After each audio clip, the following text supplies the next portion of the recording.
Jim Rohn said, affirmations are great, but affirmations without discipline is the beginning of delusion. I'm listening to one of his videos and he mentions this.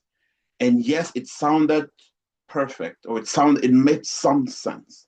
But I decided to do a dig deep, attribute it to myself and to the team I coach, the team of financial professionals, families, business people that I coach every day. And I wanted to know a little bit more, and not just leave it as a blanket statement that affirmations, which I believe are a great mindset paradigm shift, are great, but that if you don't apply discipline, they become the beginning of delusion. Yes, that sounded great, just like it does right now. But what does he actually mean by saying that? Right? And that got me through a deep dive where I want to understand the psychology behind it and how it can help you and help the people that you lead or the people you mentor or your family or whoever that can benefit from material like this. So affirmations plus disciplined action make the difference. Affirmations alone do nothing. But when you apply disciplined action, it changes a whole lot.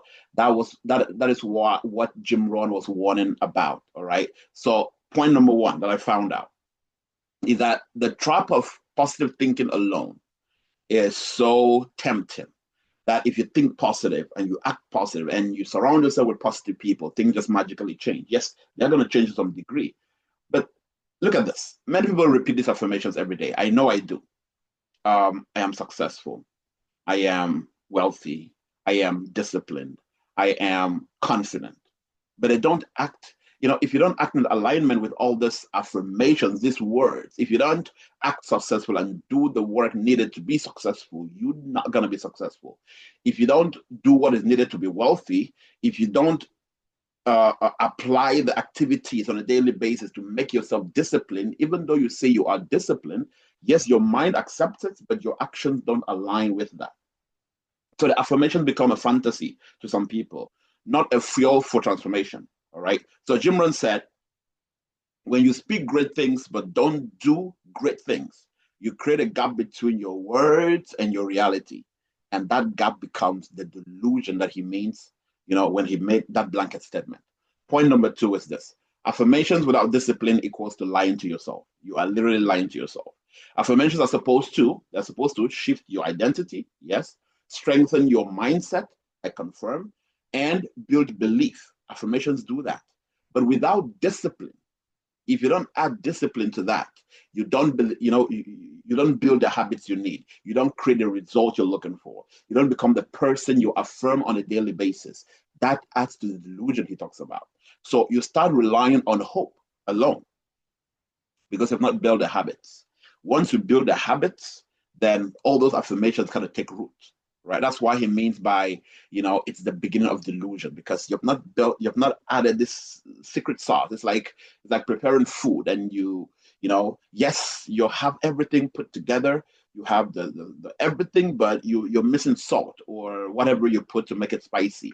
So yes, it looks great, but it doesn't taste as great, so to speak. Point number three, the purpose of affirmations.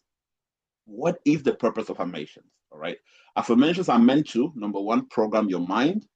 Affirmations change the way you think and perceive yourself. Affirmations change the way you think and perceive yourself because, the world is so full of negative energy and negative people and negative circumstances, challenges, storms, obstacles that you may be caught up in that bubble. All right. So affirmations, affirming to yourself, I am successful, I am strong, I am a winner, I am wealthy. Yes, you affirm so you can change your mindset. So your mindset shifts. Secondly, it strengthens your belief. They give you courage to take action.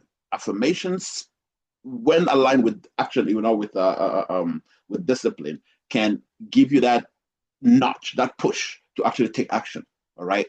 Mel Robbins, I think it's Mel Robbins talks about this. The 3-2-1, I don't know if it's 5-4-3-2-1 action. All right. Which means that every time she feels she hesitates to do something, she counts backwards. She would go 3-2-1, do it. If it's to make a phone call, she said 3-2-1, hit dial. If it's to send a text, especially a challenging text, you don't want to send it, you're panicking, you don't want to do it. You say 3-2-1, hit send. All right. That That belief, it nudges you to take action. And then thirdly, affirmations support discipline. All right. The purpose of affirmation is to support discipline. They help you push through discomfort, but they are not substitutes for action. You can sing affirmations all day long. If you don't take action, nothing changes. You can be the nicest person on earth. You can be the most genuine. You can be the most peaceful. You can be the most loving. If you don't back those words with the right action, nothing changes. And so I see a lot of people stagnate in life. People with a lot of potential, with a lot of ambition. You hear them speak and you're like, man, your mindset is, I wish you could just do something about it. I wish you could just get out of your comfort zone and actually do something to align with everything you're telling me. I sit down across from people every single day, men and women, young and old, you name it, middle age, every single gender, and age group. And they tell you all these beautiful things that come out of their mind, what they're thinking, what their plans are, what they're looking to achieve, the positive things they have, the big vision they have. And then you look at their actions and it doesn't align. They wake up late, they dress shallow, they have not mastered communication, they're not doing anything about everything they're talking about. They show up late, they're not disciplined, they don't keep to their words. So because the actions don't align, these words, all this great things that should have manifested stay stagnant and almost never come to light. If there is one thing you take from this video, is this: don't just talk, do. The word rewards doers, not just believers or those, or speakers, so to speak. All right.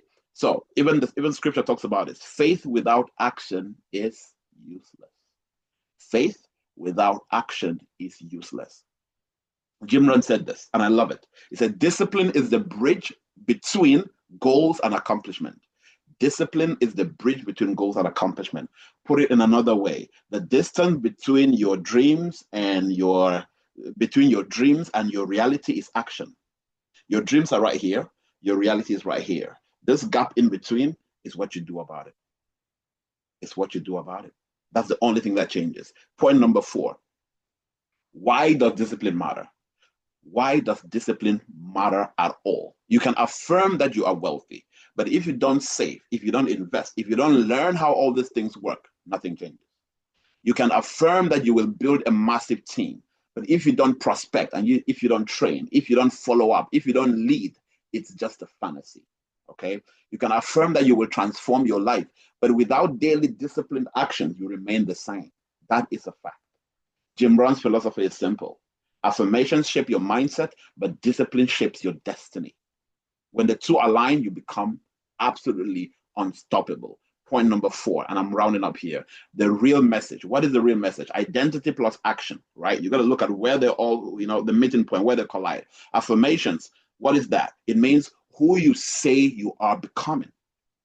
Because when you say you are successful, it doesn't mean you are successful right now. It means you are becoming successful. When you say you are wealthy, you may not be wealthy right now, but you keep programming your mind because your subconscious has no idea what is real and what is fake.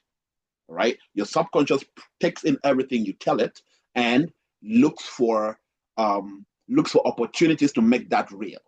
So what affirmations are really doing is reprogramming your subconscious mind. Because when you keep telling it, I'm successful, I'm successful, I'm successful, I am wealthy, I am wealthy, I am disciplined, I am disciplined, I am strong, I am fearless. Your subconscious takes all that information and keeps looking for opportunities. How can I make this real? Okay. How can I make sure you're successful? How can I make sure you're disciplined? How can I put all this together? So it works in the back end. But discipline is who you actually become. Who you actually become is predicated on discipline. So if you affirm greatness but live without discipline, you slowly disconnect from reality, slowly, because your subconscious can know, right? When you tell it you're disciplined but you don't show up for yourself, when you tell it you are wealthy but you don't save, you spend everything, your subconscious knows that, right? You disconnect from reality. But if you affirm greatness and act with discipline, you transform your identity and your results. That is a fact. So as I round up here, what is the summary of this? This one statement led me down this rabbit hole. Jim Rohn means, all he means by saying that is this: affirmations are powerful, but without disciplined action, they turn into self-deception. You're fooling yourself. Affirmations ignite belief. Discipline produces evidence. Together, they create the version of you that is transformational, that is unstoppable, that can compete with nobody. They produce a version of you that is, whatever your name is 2.0. You've probably heard that. Bruno 2.0, John 2.0, Philip 2.0, Susan 2.0, Genevieve 2.0, Flora 2.0, Felicia 2.0, Olivia 2.0, right? The next version of yourself is waiting for discipline to kick in. So yes, think positive. Stick to your affirmations. The one missing ingredient: disciplined action. Thank you. See you on the next one.